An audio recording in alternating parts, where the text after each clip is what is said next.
나의 사랑하는 책 비록 헤어졌을. 네, 안녕하십니까. 오늘은 나의 사랑하는 책, 카운터 컬처, 데이비드 플랫의 카운터 컬처라는 책을 함께 나눠보고자 합니다. 이 책은 복음과 문화가 충돌할 때 우리 그리스도인들은 어떻게 대처해야 하는지를 아주 잘 설명해주고 있습니다. 특별히 데이비드 플랫의 카운터 컬처에서는 복음과 또 문화가 충돌하는 그런 상황 속에서 어떻게 문화 안에서 복음을 적용하고 복음의 길을 만들고 영향력을 발휘할 수 있는가에 대해서 이 책은 다루고 있습니다. 보편적인 진리로 옳고 그름을 가릴 수 있는 지점을 넘어선 오늘날의 문화 속에서 복음을 가진 크리스천들은 어떻게 대처해야 할까? 이 질문에 대한 답을 이 책의 내용에서 우리는 살펴볼 수 있습니다. 복음은 그 자체로 기독교 신앙의 생명인 것과 동시에 문화에 대항하는 힘을 가지고 있다고 합니다. 그래서 복음과 문화는 실제로 그 가치가 충돌하는 상황이 자주 발생하는데 시간이 갈수록 복음은 멸시와 배척의 대상이 되고 있습니다. 특별히 이 책에서 다루고 있는 사회적 문화 이슈들에 대한 성경적 관점은 무엇이며 복음을 가진 크리스천들은 어떻게 대응해야 할지를 이 책에서 다루고 있습니다. 저자는 문화의 진보를 핑계 삼아 선악의 기준을 바꾸려는 시대 정신에 복음으로 맞서라고 강력하게 외치고 있습니다. 이 책에서 다루고 있는 주제들은 가난, 낙태, 고아와 가부, 성착취, 성윤리, 동성애, 결혼, 인종차별, 신앙의 자유 등 거대 담론으로도 이어지는 사회 문제들에 대한 것입니다.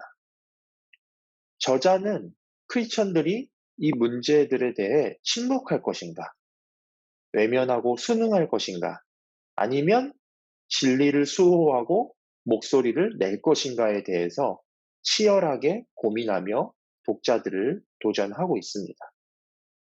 저자는 크리스천들이 일어나서 오늘날 가장 치열하게 논란이 되는 이슈들보다 더 확실하고 급진적인 복음의 메시지를 선포할 때가 왔다고 도전하고 있습니다.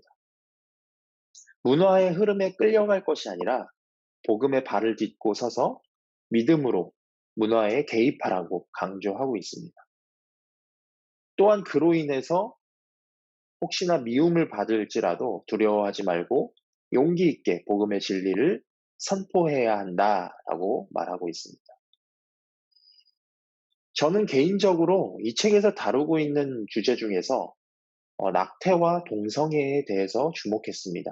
왜냐하면 이 두 가지 주제는 사회적으로 찬반이 뜨거운 주제이며 크리스천들 안에서도 서로의 생각이 다른 주제이기 때문입니다. 먼저 낙태 찬반 이슈는 불과 몇 년 전까지만 하더라도 크게 이슈가 되지 않았던 주제입니다.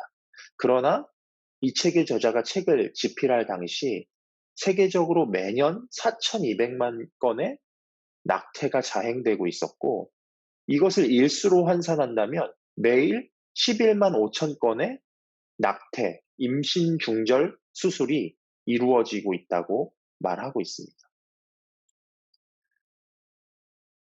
하나님께서는 시편 139편에 내 형질이 조성되기도 전에 나를 보셨다고 하셨는데 만약 이 태아가 잉태된 순간 생명체로 볼 경우에 낙태는 논란의 여지 없이 정당하지 않은 것이라고 말할 수 있습니다.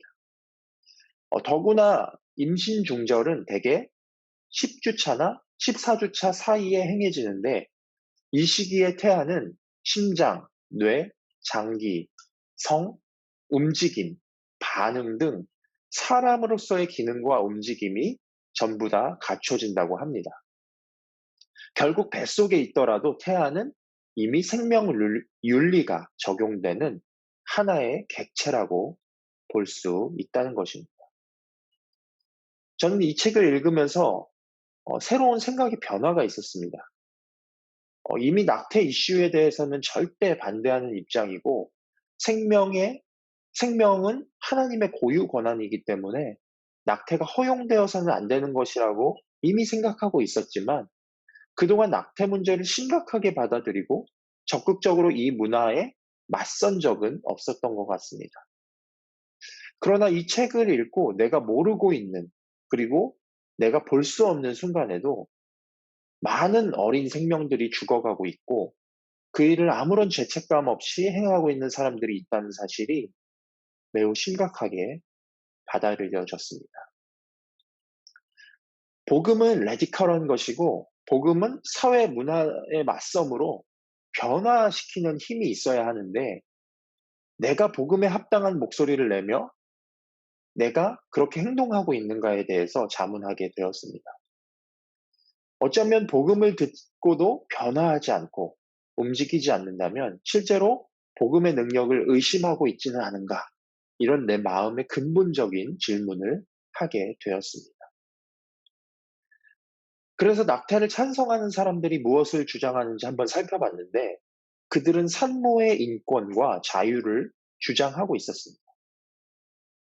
그런데 그들이 주장하는 그 가치들은 절대로 무시해서는 안 되는 것들이죠. 그러나 하나님의 순리에 반하여서 자기의 인권을 내세우고 자기의 자유를 주장한다는 것은 용납될 수 없다는 것입니다. 낙태를 반대하는 것은 그들의 인권을 하찮게 여기고 그들의 주장을 무시하는 것이 아니라 생명을 더 귀한 가치로 여기고 생명을 지키자는 의미인 것입니다. 그러므로 저는 이 책을 읽으면서 문화 속에 복음을 나타내기 원하는 크리스천들은 하나님이 주신 생명을 지켜낼 의무가 있는 자들임을 깨닫게 되었습니다. 그리고 또한 제가 주목한 두 번째 주제는 동성 결혼에 대한 문제였습니다. 마찬가지로 이 주제도 전 세계적으로 이미 시행되고 있으며 찬반 논란도 거세게 벌어지고 있습니다.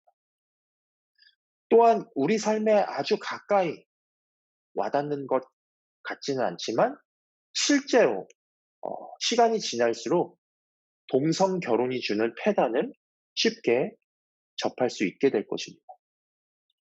이 문제 또한 저는 반드시 당연히 반대하는 입장이었지만 저자는 단지 반대하는 것만으로 그치는 것이 아닌 진리의 목소리를 내며 성경적 결혼관을 적극적으로 전파하면서 살라고 도전하고 있습니다. 여기서 저자가 가장 중요한 것으로 여기는 물음은 결혼의 복음을 어떻게 적용할 것인가에 대한 질문입니다. 과연 하나님께서는 결혼을 뭐라고 말씀하시는가? 저자는 남자와 여자 모두 하나님 앞에서 서로에게 똑같이 존엄한 존재로 지음을 받았으며 어느 한쪽이 우월의식을 갖고 지배할 수 없다고 말하고 있습니다. 그러나 하나님이 지으신 남자와 여자는 존엄성과는 다른 차원에서 각자 고유의 역할을 주셨다고 하고 있습니다. 이 서로 다른 역할을 하기 때문에 남자와 여자는 서로 돕는 배필이 될 수 있고 혼인 관계가 성립될 수 있다는 것입니다. 이 책의 흥미로운 점은 단지 낙태와 동성결혼에 관련해서 그냥 반대의 입장을 나열한 것이 아니라 성경적 본질에 집중하게 했다는 점입니다. 낙태 안 돼, 동성결혼 안 돼, 이것만으로 끝나는 것이 아니라 진짜 생명 존중은 바로 이런 것이야. 진짜 사랑은 이런 거야. 라고 하면서 세상 문화를 거스르는 복음의 본질을 제시했기 때문에 이 책이 파급력이 있는 것 같습니다. 저자는 복음을 들었다면 그리고 그 복음을 내 안에 품었다면 절대로 침묵하지 말라고 권면하고 있습니다. 우유부단하게 행동하지 말라고 말합니다. 이미 하나님이 우리에게 주신 복음의 가치를 수호하며 능동적으로 세상 가운데 행하라고 말하고 있습니다. 복음의 진짜 가치를 경험했다면 결코 움직이지 않고는 견딜 수 없게 된다는 것입니다. 매일의 치열한 옳고 그름의 전투 앞에서 진리를 말하는 것이야말로 최고의 복음이며 지금은 그 급진적인 복음을 선포할 때다라고 말하고 있습니다. 저는 이 책을 읽으면서 그동안 내가 복음의 진리를 수호하는 일에 얼마나 소홀했는지를 뼈저리게 반성하게 되었습니다. 특히 저는 논란이 되는 주제에 대해서 언급하면 공격을 받을까봐 비겁하게 숨었던 것을 반성하게 되었습니다. 비진리에 맞서 진리를 선포하는데 소홀했기 때문에 세상이 점점 더 죄악이 관영해져 가고 있는 것을 볼 때 책임을 통감했습니다.